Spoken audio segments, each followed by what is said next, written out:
En los últimos años los contratos por vía telefónica se han incrementado. En esta edición revisamos el proyecto que busca regular estos vínculos. Uno de los proyectos que busca regular la evasión del pago del Transantiago también fue debatido este año y lo repasamos a continuación.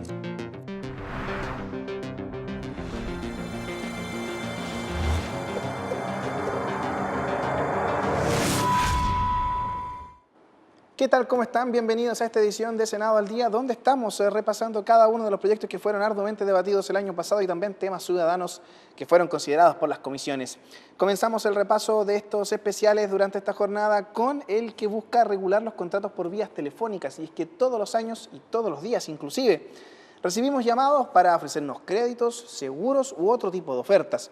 Ciertamente estos contratos no estaban regulados, su vinculación era obviamente un ámbito bien ambiguo y es por eso que se buscó legislar sobre esta materia y regular algunos conceptos para que estos contratos puedan ser válidos ante la ley. Finalmente esta tramitación se realizó y la repasamos en el siguiente especial. ¿Cómo están? Bienvenidos una vez más a Senado al Día. En esta ocasión vamos a hablar de un proyecto de ley sobre la regulación de los contratos telefónicos. Seguramente usted ha recibido alguna llamada con un ofrecimiento especial, una promoción específica de cuenta corriente de la AFP o quizás alguna compañía de teléfono que los llama para ofrecer algún tipo de producto y usted la primera pregunta que se hace es ¿cómo obtuvieron mi número de teléfono? Bueno, es eso la pregunta que cotidianamente nos hacemos, pero luego usted continúa con la comunicación y notará que la oferta es rápida y fantástica como para aceptarla de inmediato. El problema es que muchas veces el proveedor que lo llama no se preocupa de verificar su identidad, no le informan detalladamente las condiciones de contratación y le ponen esta típica grabación. Para mayor seguridad, esta conversación podría ser grabada. Al usar el condicionante podría entonces reservarse el derecho a grabar, mantener y entregar una supuesta grabación, con lo cual el cliente no tiene cómo probar que no manifestó el consentimiento o que no le informaron las condiciones de este producto. El problema es que muchas veces el proveedor que lo llama no se preocupa de verificar, por ejemplo, la identificación, no le informa detalladamente las condiciones de la contratación y le pone entonces esta grabación. Al usar el condicionante podría reservarse el derecho a grabar, entonces no está cómo probar si en realidad hubo el consentimiento o no de el cliente en la última venta. Es por ello que en la Comisión de Economía se encuentra un proyecto de ley que regula la formación del consentimiento en contratos ofrecidos vía teléfono. La iniciativa es una autoría de los senadores Felipe Arboe, también del senador Pedro Araya, Alfonso Urresti, Alberto Espina y también el senador Hernán Larraín, quienes idearon entonces este proyecto de ley para regular los contratos telefónicos. La idea de los legisladores no es prohibir este tipo de contratos, sino introducir normas que eviten el abuso, considerando el incremento que han experimentado en los últimos años esta iniciativa.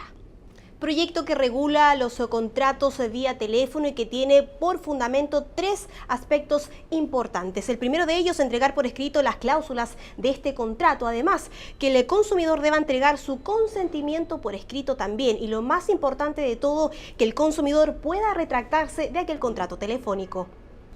En la actualidad existe una serie de reclamos por este tipo de contratos vía teléfono y también vía electrónica en el CERNAC. Solo, por ejemplo, en el 2015 hubo 22.000 reclamos por la venta a distancia, pero en lo que va del año esta cifra ha llegado a 10.000 reclamos en todo lo que va en los temas de contratos telefónicos y también vía internet.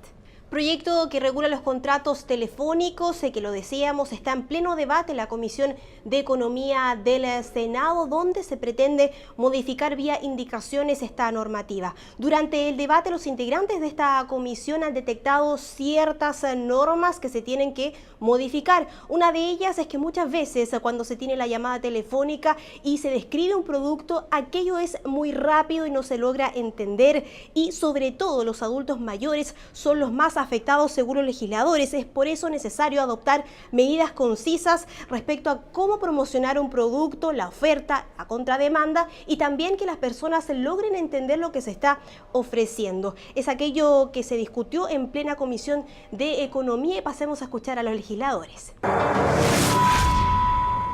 ¿Qué dice en relación con la protección, con el fortalecimiento de la ley de consumidor, a todo lo que tiene que ver con las llamadas telefónicas, las ofertas que se ofrecen por el teléfono, por internet muchas veces, pero fundamentalmente las ofertas telefónicas, en donde se le pide el consentimiento a las personas de un determinado contrato, pero las normas, las cláusulas, la gente no tiene claridad y muchas veces por la premura del tiempo, por lo atractiva de la oferta telefónica, la gente se compromete con algo y después, si se da cuenta que cometió un error o que no entendió bien, bueno, la verdad que esa persona no tiene ninguna posibilidad de poder volver atrás con un consentimiento a una determinada oferta telefónica. Eso no está regulado en Chile, lamentablemente hay una serie de abusos y nosotros queremos terminar con esos abusos, especialmente cuando llaman por teléfono a la casa o a un lugar de trabajo, sobre todo a la gente de adulto mayor, sobre todo a muchas personas que a veces no tienen la información, no tienen la educación, no el conocimiento, y esto termina verdaderamente en un engaño porque esa persona no puede pagar. Vamos a regular aún más lo que dice relación con las ofertas telefónicas y estos contratos telefónicos, y para eso vamos a invitar a varios actores, a las empresas de telemarketing, al superintendente de Seguros y Valores, al Ministerio de Economía y a las asociaciones de consumidores, y esperamos que este, que un proyecto rápido de un artículo único, pero que ordena la cosa.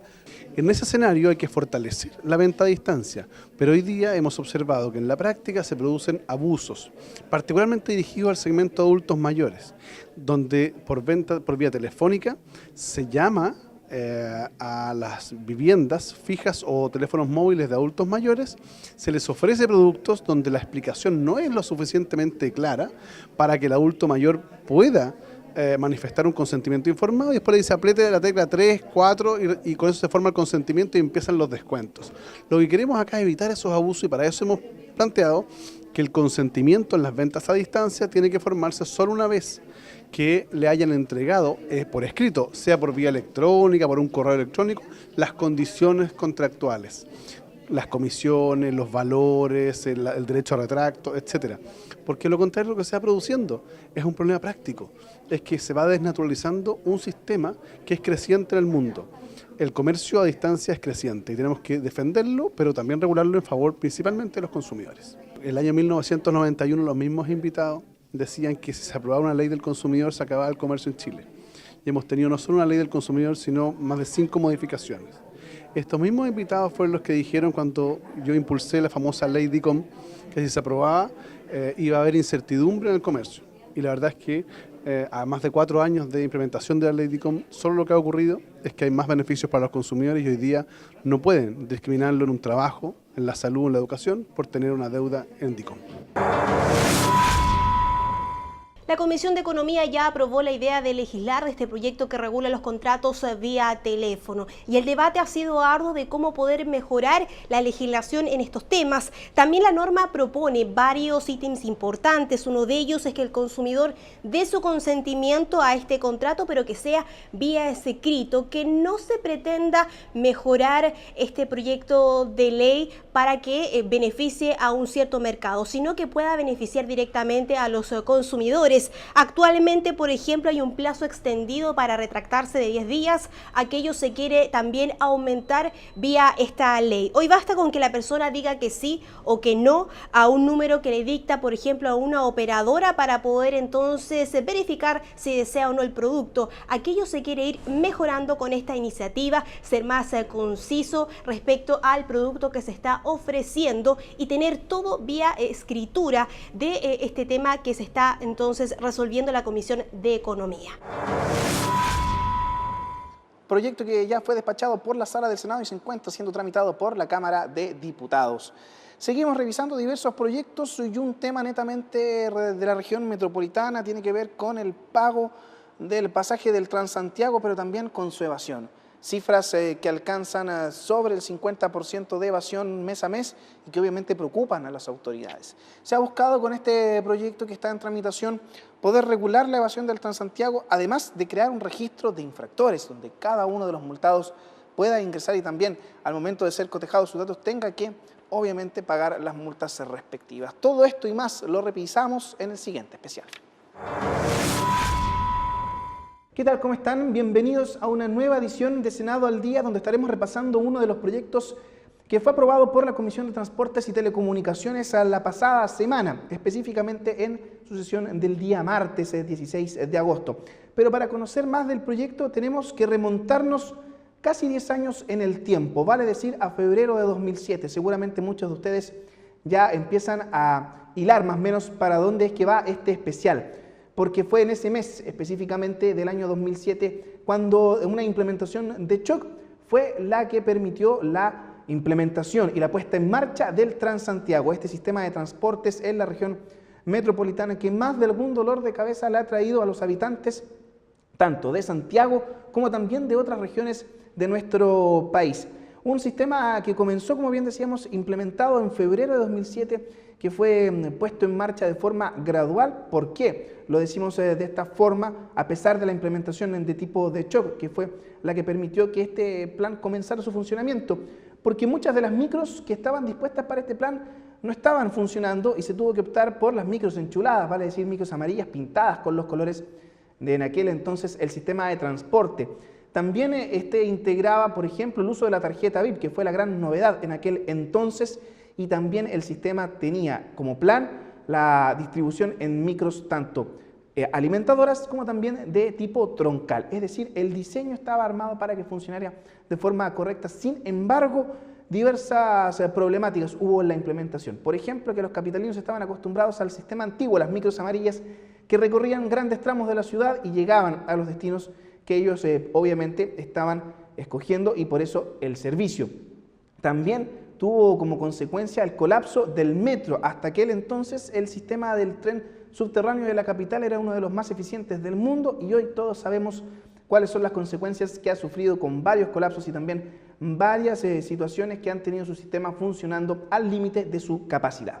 Pero para eso, para ir recordando todo lo que es la implementación del Transantiago y lo que han sido estos casi 10 años de funcionamiento de este plan, vamos a revisar la siguiente gráfica. Aquí, como ustedes pueden ver, este es el primer modelo de buses, conocido como los buses Oruga, que ya están cumpliendo su vida útil y algunos han sido víctimas de algunos accidentes, y con esto destacamos que en febrero del año 2007 entra en funcionamiento el Transantiago con los antecedentes que ya entregábamos. La inclusión de la tarjeta VIP, también este modelo dividido en tanto troncales como alimentadores, también en la colaboración, la mancomunión entre el metro y el sistema de transporte de superficie, más conocido como las micros, que todo esto integraba este Transantiago. ¿Cómo olvidar aquella frase, levántese más temprano, que dijo alguna vez Iván Zamorano para poder utilizar el Transantiago, algo que hasta el día de hoy trae recuerdos en miles de capitalinos? Nos vamos a abril del año 2012 específicamente, cuando se modifican los contratos de los operadores. Hasta ese momento las licitaciones habían sido muy favorables con los operadores del sistema, muchos de ellos de capitales extranjeros. Por tanto, al modificar los contratos, obviamente se permiten diversas situaciones, entre ellas, por ejemplo, el pago por pasajero transportado, entre algunas de las especificaciones. También se producen modificaciones en las obras viales, ya permitiendo la construcción de vías segregadas que permitan el tránsito de los microbuses, como también algunas vías que son de uso exclusivo para las micros en ciertos horarios de los días de semana. Y en junio, bien digo, del año 2016, vale decir, hace un par de meses atrás, es cuando se registra el mayor porcentaje de evasión en el pago del pasaje, llegando a un 30%, lo que es una cifra psicológica por, obviamente, lo alto que es. Vale decir, de cada 10 personas que ocupan el Transantiago, 3 son las que no pagan su pasaje. Una cifra muy importante en este mercado y que obviamente influye, ¿no?, en los pagos que se le realizan a los operadores por operar este servicio. A continuación vamos a revisar otra gráfica y que va a demostrar cómo ha sido la evolución de la evasión desde la modificación de los contratos en el año 2012. La tenemos ya, esta gráfica, que nos va a demostrar desde el año 2012 hasta marzo de 2016 específicamente, saltándonos junio, que ya hemos dicho que tiene un 30% de evasión en las últimas cifras entregadas. También, para conocer más de los argumentos que utiliza la gente para no pagar el pasaje, tenemos que ver la nota con la que ha sido evaluado el Transantiago desde su implementación en febrero de 2007 hasta estos días. Esta nota en promedio no pasa los 4,5. Si lo utilizamos en jerga colegial, es decir, apenas es aprobado el sistema de transporte metropolitano. Esto obviamente es lo que se ha generado como uno de los motivos principales por los cuales la gente no paga, es decir, la calidad del sistema. Y para eso nos vamos a remontar a estos gráficos, específicamente a este que va desde enero del 2012 hasta marzo del 2016, con datos entregados del Directorio de Transporte Público Metropolitano. Nosotros decíamos que en abril del año 2012 fue cuando se cambia estos contratos de licitación, y ahí la porcentaje de evasión estaba en un 23,3%. Avanzando en el año calendario hasta junio de 2013 llegamos al punto más bajo de la evasión en los últimos años, 19,2%. Es ahí el registro más bajo desde la modificación de los contratos y también desde, obviamente, esta alza que llegó en su momento a 27,7%, vemos a comienzos del año 2012.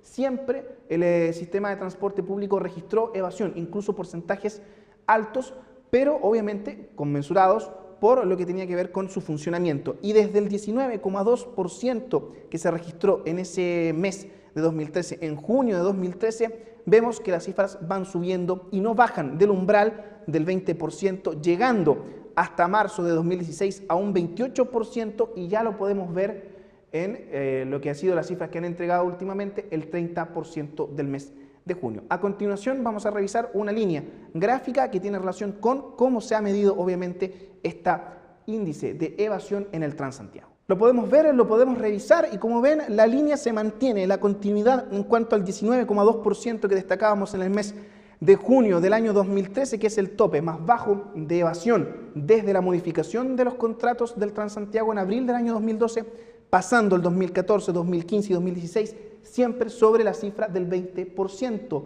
Vale decir, desde aquel entonces las cifras de evasión nunca se han bajado, sino que se han aumentado o mantenido en el tiempo hasta llegar a junio del año 2016 en este 30% de evasión.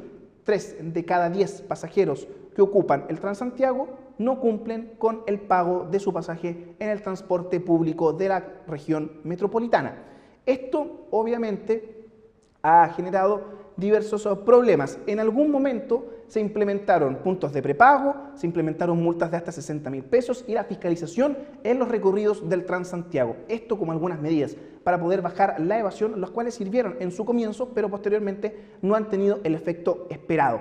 Lo estamos viendo y los hemos revisado en las distintas gráficas que hemos expuesto en esta edición de Senado al Día. El 30% es una cifra psicológica y que obviamente marca un antes y un después en el trabajo del Transantiago. Es por eso que se retomó el estudio del proyecto de ley, que bien decíamos, fue aprobado el pasado martes 16 de agosto por la Comisión de Transportes y Telecomunicaciones del Senado.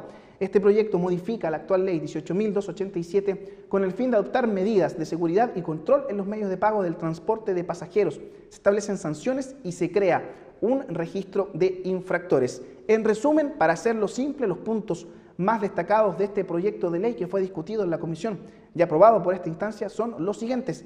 Se crea el registro de infractores, donde quedará cada persona que no cumpla con el pago de la multa por no cancelar el pasaje. Se podrá sancionar con la retención de la devolución de impuestos y la no obtención de documentos o certificados. Además, quienes también estén en este registro no podrán obtener o la licencia de conducir o el pase escolar, dependiendo de su condición, ya sean estudiantes o ya personas trabajadoras. Y también se va a sancionar a quienes le falten el respeto a los inspectores fiscalizadores. Eso sí, estas personas no van a quedar afectadas en el registro de infractores. A continuación vamos a escuchar al presidente de la Comisión de Transportes y Telecomunicaciones del Senado, el senador Manuel Antonio Mata, referirse a los alcances de este proyecto y también al ministro de Transportes, Andrés Gómez Lobo. Cada día la evasión sube y sube. Estamos en un piso de 30%, pero la verdad es que hay varias empresas operadoras que superan también con crece el 30%, ¿no? 35, 38, 40%. Y hay áreas del área metropolitana, espacios del área metropolitana en que la evasión llega prácticamente al 60 o 70, 80%, ¿no? Todas las áreas más bien del oriente sur de Santiago o algunas del norte de Santiago. En primer lugar, señalar que el proyecto de ley establece ya varias cosas que ya fueron aprobadas, por ejemplo, que Tesorería pueda retener devolución de impuestos para una persona que esté en el registro de infractores. Esto quiere decir una persona que fue infraccionada por no pagar su pasaje, pero no acudió al juzgado de policía local o no pagó la multa. Y por lo tanto que eso tenga consecuencias, en particular que Tesorería pueda retener devolución de impuestos, que si uno está en el registro de infractores se le pueda, por ejemplo, denegar la obtención de una licencia de conducir o un pase escolar para usar el transporte público. Uno de los aspectos ampliamente debatidos y que son parte obviamente de este proyecto tienen relación con el registro de infractores. Este registro, como bien lo detallábamos, van a ser contabilizados quienes no cumplan con la obligación de cancelar la multa que les ha sido cursada al momento de ser descubiertos al no pagar su pasaje. Este proceso que está hecho por los fiscalizadores en conjunto con Carabineros al interrumpir algunos de los viajes que se realizan en Santiago, al fiscalizar, al corroborar la tarjeta VIP y obviamente esta no va a tener el saldo correspondiente al haber cancelado el viaje. De no pagar esta multa, obviamente ellos van a quedar en este registro de infractores. ¿Cuáles van a ser las personas que van a poder revisar este registro? Si este registro va a ser de uso público o de uso privado. ¿Cuántos van a ser las personas que van a poder ser revisadas? ¿A qué antecedentes se va a poder acceder? Todo eso lo vamos a conocer a continuación en las palabras del presidente de la comisión, el senador Manuel Antonio Mata, y también del ministro Andrés Gómez Lobo. Tratará de un registro que no es público. Se puede acceder por determinada persona a determinada persona del registro, pero en absoluto no será un registro de carácter público para justamente no respetar la privacidad de cada una de las personas que estarían incluidas en este registro. Que exista un registro de infractores, esto es de personas que no acudieron al juzgado de policía local o no pagaron la multa, y que ese registro pueda ser consultado por personas naturales, pero no en forma masiva, sino por personas particulares para RUT particulares. Lo habíamos mencionado, está contenido dentro del proyecto que fue aprobado por la Comisión de Transportes y Telecomunicaciones. Hablamos de las sanciones a quienes agredan a los fiscalizadores, esta labor que se realiza interrumpiendo un viaje y revisando pasajero por pasajero quienes han cancelado o no su pasaje para el viaje efectivo, lo que genera algunas molestias en los pasajeros que obviamente incurren en estos insultos o agresiones a los fiscalizadores. Una sanción que puede llegar hasta las 4 UTM, que también fue considerada en el estudio de este proyecto, y la cual nos la explica el ministro de Transportes, Andrés Gómez Lobo. Se aprobó también una indicación en que los inspectores fiscales, esto es los fiscalizadores de la Subsecretaría de Transporte, tengan explícitamente una protección en la ley, en el sentido de que cualquier agresión verbal o de otra naturaleza hacia esos inspectores sea sancionado, en este caso con una multa de 4 UTM. Y esto porque ellos son agentes públicos, están haciendo una labor importante y queremos protegerlo, y por lo tanto estamos muy contentos de que se haya aprobado esta indicación.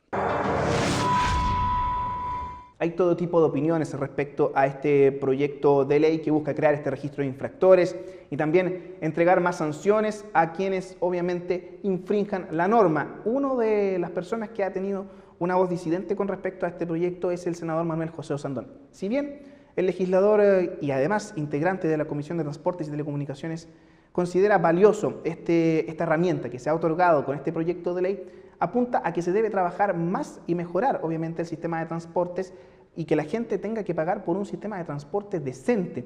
Y para ello obviamente se debe mejorar, y para eso se debe planificar con mayor celeridad lo que tiene que ver con la planificación de este plan de transporte. Lo escuchamos a continuación. Un inicio, yo creo que no es mucho lo que va a ayudar, porque el tema de elevación del Transantiago es un tema mucho más complicado. Hay ONGs que dicen que el 70% de elevación es porque las personas entran cuando están los buses más ocupados por atrás, por la puerta trasera, otro porque no hay punto de recarga de la tarjeta VIP.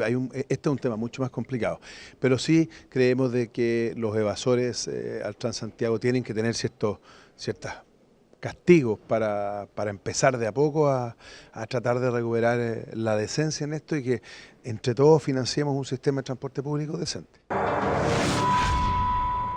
Y es que para poder combatir este escenario se necesita el trabajo de todos los involucrados, ya sean los operadores, también los pasajeros, todos los actores que utilizan el transporte público en la capital específicamente, y para ello el senador Manuel José Osandón apunta a que este trabajo también debe ser desarrollado con todos los involucrados. Lo escuchamos a continuación. El tema es cómo le aseguramos a la gente que existe un buen sistema de transporte público, porque una de las razones por qué la gente no paga, dice, porque la micro no pasa nunca. Por eso te digo, es un tema de rediseño del sistema completo. Esto es un granito de arena en un problema muy complejo.